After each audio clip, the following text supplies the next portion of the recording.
Hello everyone, I welcome you all to this lecture. In this lecture, we are going to discuss chapter 4 of third module, that is about IPsec, security at the network layer. So security may be implemented at different layers of an OSI reference model. Security is commonly implemented either in the network layer or between the transport and application layers and or within the application. Implementing security for each individual application is less attractive when compared to implementing it at a single point, which can then be availed of by all applications. So let us discuss security at different layers with their pros and cons. Ideally, neither users nor applications need to be made aware of where and how security is provided. Providing security at the network layer has least bearing on an application. On the other hand, implementing security at the network layer will necessitate some changes in the operating system, that is OS kernel. So while the application developer may have less need to worry about security, the system administrator may have to confront issues of configuration and compatibility as he or she attempts to deploy security solutions at the network layer. Implementing security between the transport and application layers obviates the need for any change in the operating system.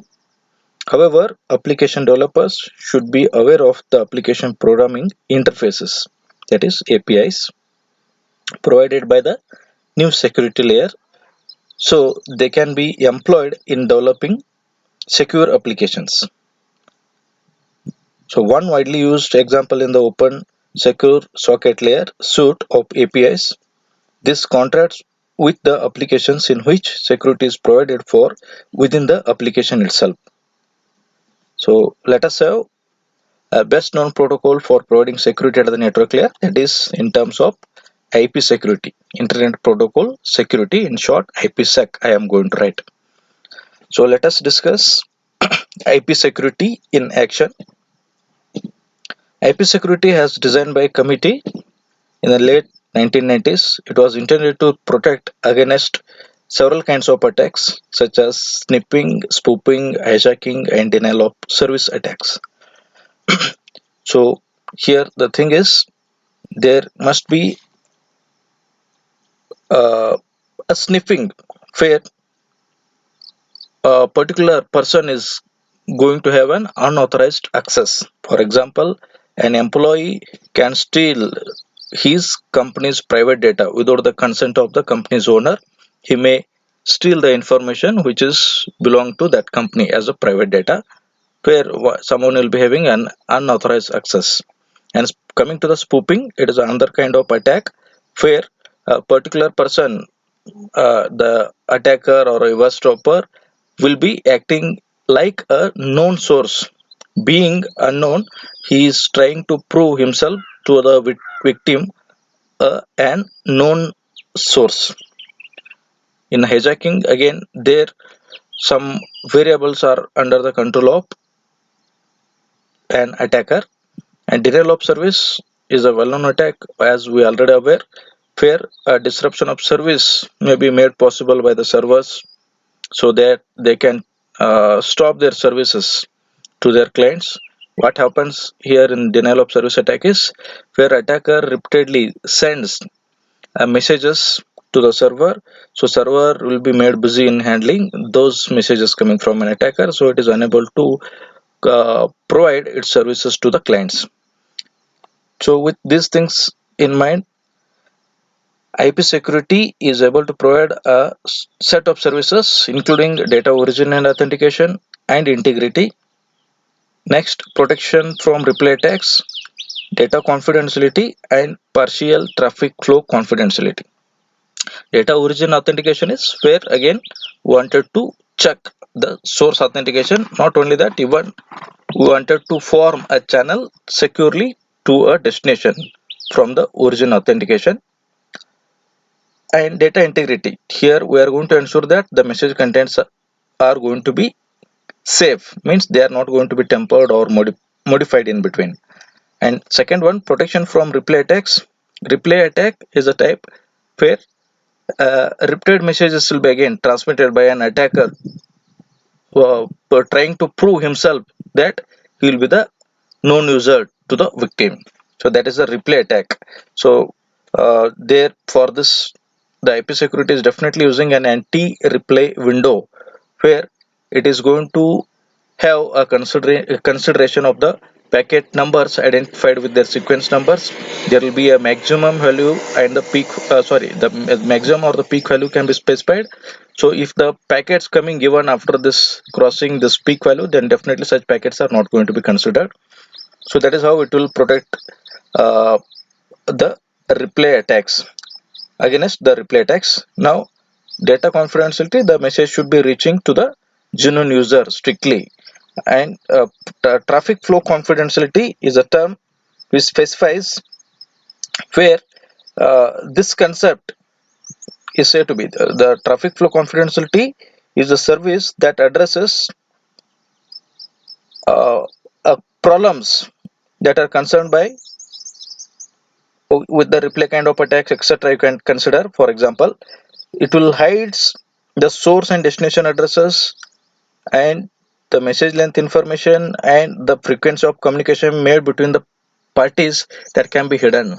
So this kind of knowledge will be not brought to the attacker, means these are all kinds of information can be hidden so that the attacker can unable to predict the behind keys, or it may be even the plain text also. So hiding the information is what the traffic flow confidential. Traffic flow, the name itself indicate there will be a message are going to be exchanged, there will be a flow of traffic between the two parties that can be hidden. So in terms of their source and destination addresses, maybe it is the message length, means how many packets, and finally the frequency of communication, with what rate they are going to exchange the packets between them. So this thing. Now the endpoints of the protocol used in IPsec may be between the two hosts, or maybe between two gateways, or a host and a gateway. So here the gateway or the router you can consider. The endpoints of the protocol can be considered to discuss this one, maybe between the two hosts, maybe between two gateways, or between a host and a gateway. So now let us discuss IP security association, which is a very important term.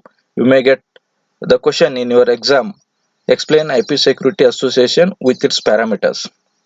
So in short, security association I can note as SA. So before two parties can communicate securely, they need to establish a security association with each other. So here a node, either a host or a gateway, may establish IPsec security associations with several other nodes.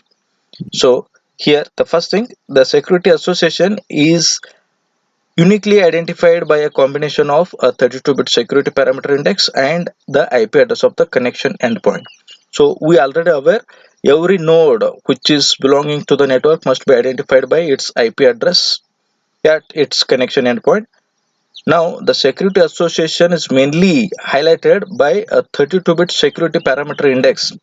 It is a security parameter index which is a 32-bit quantity which will be uh, using the knowledge of the IP address of the connection endpoint, and also this is said to be an unique identifier, so that every node that must be established is its SES with other nodes. So security association is an unique identifier which will be considering the IP address of the node at its connection endpoint, and which must be including the following details.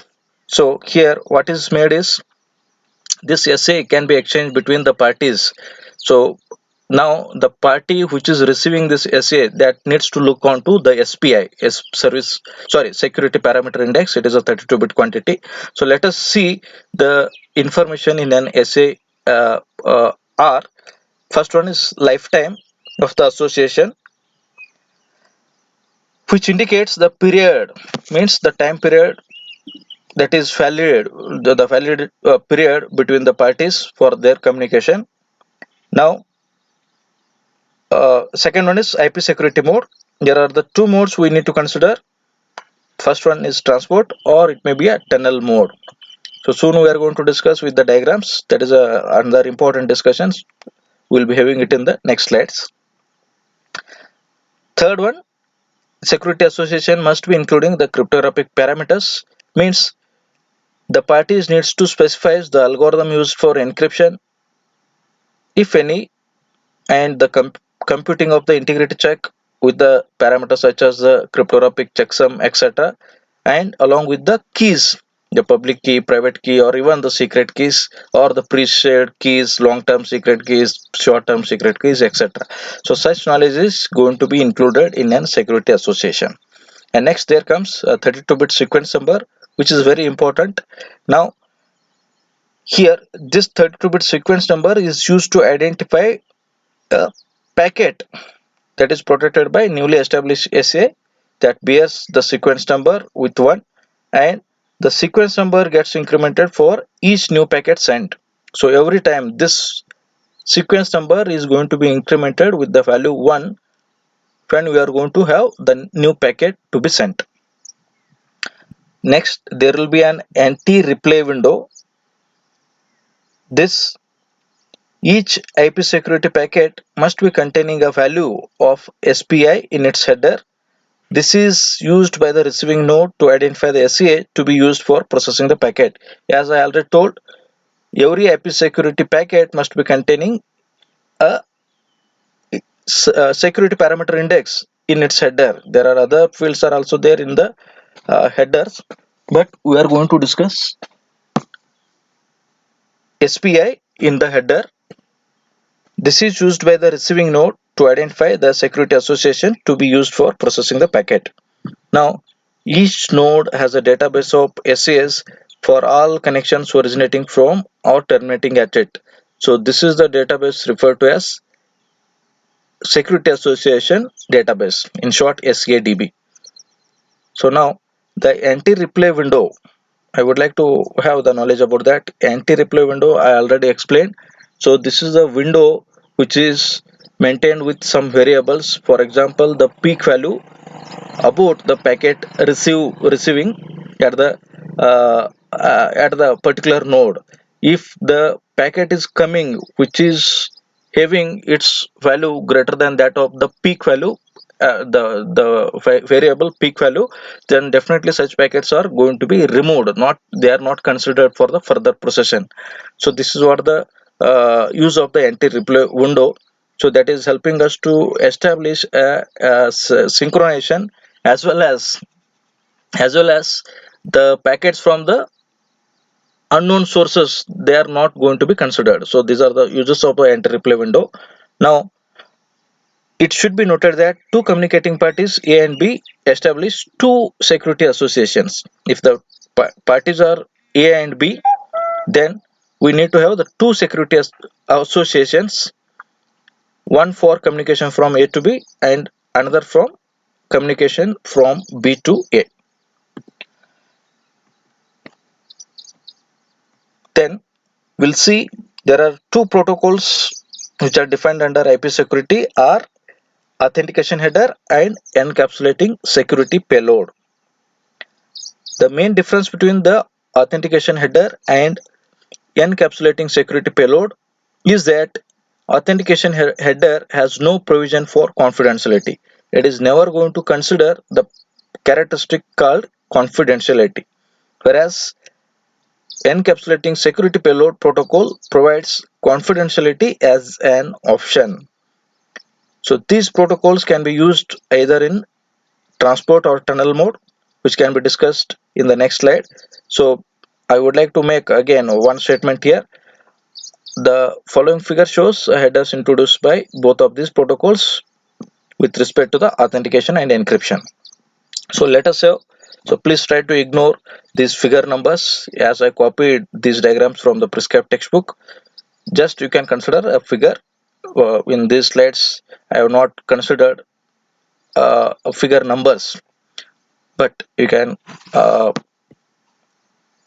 refer the prescribed textbook for more understanding of the few more diagrams associated with this concept. Now, uh, there I wanted to show the authentication header and the ESP header. So both of these can be placed, they are sandwiched in between the IP header and that of the transport header. So what we are going to consider is these two protocols which are sandwiched between a transport layer and that of the network layer. So that is what our main concern here, and along with that the payload which you wanted to transmit. Now coming to the authentication header, so there you need to consider the transport payload, then there must be a transport header. You might be using a TCP header or the UDP header, but specifically TCP header you can consider, so they supports the TCP. Now there must be an authentication header and IP header, so maybe version 4 or the version 6 header. Here it is our not discussion here to study about the IP header and the transport header in terms of TCP or UDP or IPv4 or IPv6, but our main intention is to study the authentication header protocols header. Now the one important thing I would like to make, the scope of authentication must be covering everything. So in case of authentication header, the scope of authentication must be covering the IP header, the AH header, the transport header, including the transport payload. Now coming to the encapsulating security header, sorry, encapsulating security payload. Here the scope of authentication is not covering the IP header. So here very important, it is the difference. In case of authentication header, the scope of authentication must be covering the IP header, but in case of ESP, the scope of authentication may not be covering IP header. It is not covering IP header. And again, the one more thing is the scope of encryption must be considering the transport payload. This need to be actually up to this transport payload and that of the transport header.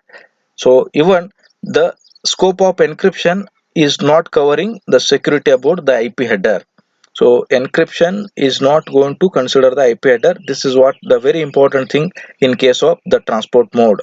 As I already told, the IP security protocol works in the two modes, work either in the two modes, transport mode or a tunnel mode. This is the diagram showing in terms of transport mode. Now let us have this uh, diagram once again. The scope of authentication is not covering IP header, the scope of encryption is also not covering IP header. Now we can see first this left side diagram showing the AH header and the right side diagram showing ESP header. So first one is AH header, authentication header protocol header. It is definitely having various fields such as next header, payload length, reserved bits, security parameter index, sequence number, and HMAC. So let us have the discussion about each of these. So there is a first field called next header, which is 8-bit, which indicates a next header. If you are using if you are using the extension headers in some other concepts, then definitely next header field, which indicates the next header with its services, it is specified with the 8-bit value, uh, or the next header may also going to specify the upper layer protocol, which upper layer protocol you are going to use. For example, it may in some concept maybe TCP, UDP, or ICMP 6, IP, ICMP 4, etc. Or it may be even telling in terms of, okay, so if you are considering the next network layer protocol as something as IP or ARP, that is also. So here in this case AH, you can consider the next header what you are considering is uh, IP header, or if you are considering from reading from left towards the right, then the transport header. So in that way, next header is going to specify the upper layer protocol. Means you have to consider, I am going to say it at the sender node or the receiver node. Now accordingly you can imagine whether you are sending the packet or receiving based on that which is the upper layer, and that layer protocol is going to be specified with the next header. For example, TCP and UDP, they are provided with a particular values. UDP may be a 17, can be represented in 8-bit value manner. So that is mentioned here. It is 8-bit value. Next, there must be a payload length. So this field, which is again of 8 bits. This value is going to include how many number of bytes you are having as a payload for the transmission. That is, the payload length in terms of bytes can be specified with a 8-bit manner, and there are 16 bits which are unused. They are reserved. They can be used for a future usage. And now the next 32-bit uh, value that can be represented in the form of security parameter index. This one I already told, the security parameter index, which is acting like a identifier for the security association, which is mainly considering the IP address, and along with that it is going to consider the several other parameters such as the cryptographic parameters, the lifetime, and the other things what we discussed in the previous discussion, that is about security association. So it is a 32-bit quantity which will be the unique identifier for that security association. Next, there must be a sequence number, a 32-bit value indicating the packet number, the sequence number, and every time this sequence number is going to be incremented on arrival of a new packet. And there we must be using HMAC, means hash based message authentication code. So this message authentication is able to provide an integrity, okay, which is also called a keyed MAC. The MAC is included in the AH header with authentication header. The integrity check is computed on parts of the IP header such as the source and at the destination IP addresses. So this HMAC is used for the integrity checking purpose. So I do not wanted to cover this one in detail as it is not required in this concept, but you can understand this hash based message authentication code can be used to check or used to integrity check the source and destination IP addresses. That thing. Now this is all about the AH header with its fields. Now coming to the ESP header, which is again having every row as of 32 bits. There must be definitely we need to use the security parameter index 32-bit value using used as a used as an identifier for your security association. Now there must be a sequence number that must be associated with every packet, and it is going to be incremented for an arrival of a new packet. Then there it is going to highlight again the transport header and the payload, as I shown transport header and the transport payload, that they are shown like this, okay, with the help of this.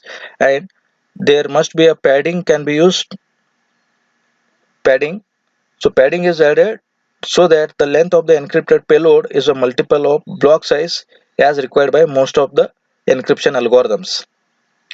Padding also helps in hiding the actual length of the data when ESP protocol is used with the encryption option turned on. So the padding, so some number of bits can be used as a padded bits continued, and which is going to specify the pad length in terms of bytes and the next header. So even it is required like in a authentication header, the next header specifies the upper layer protocol. So what is the next header, what is the next layer protocol we are using, such as TCP or UDP when we are moving towards the transport layer. And in case of the sending, again it may be different, the network layer protocol, it is IP header. In case of the sending side, okay, so the next layer to the transport layer you are having as the network layer, and in case of the receiving you are having the next layer to the network layer as transport layer. So that protocols can be specified with their corresponding values in terms of this 8-bit next header. And definitely we need again hash based message authentication code to verify the integrity of a message by considering the source and destination IP addresses. So these are the two protocols with their header fields that can be explained in terms of transport mode. Now let us have the one more time the discussion about the tunnel versus transport mode. So the mode of operation what we discussed so far in the along with the previous figure is transport mode, because it is protecting the transport header as well as transport payload. As I already told, it is going to consider the transport payload as well as transport header So especially in case of ESP, you can check the scope of encryption must be covering. Even in case of this also, the scope of authentication must be covering the transport payload and transport header. As a common name, we wanted to consider it as the transport mode. Now, to protect the entire IP address, IP security has an option called tunnel mode. So here, exactly what I said you in the previous slide explanation. Uh, to protect the entire IP header, IP security has an option called tunnel mode. With the tunnel mode, the original IP packet is encapsulated within a larger packet containing IP security header and an extra IP header. So here, both AH and ESP are able to employ in a tunnel mode. So what happens is, here the IP header is not considered for the security purpose. The encryption is not going to cover the IP header. So this is what the problem with both of uh, these AH and ESP when they are working in the transport mode. But you wanted to provide or bring a security for IP header, then you must choose the tunnel mode with the IPsec protocol. So here definitely we are using the two more headers, one in the form of inner IP header and other one is outer IP header. So inner IP header provides a limited traffic flow confidentiality.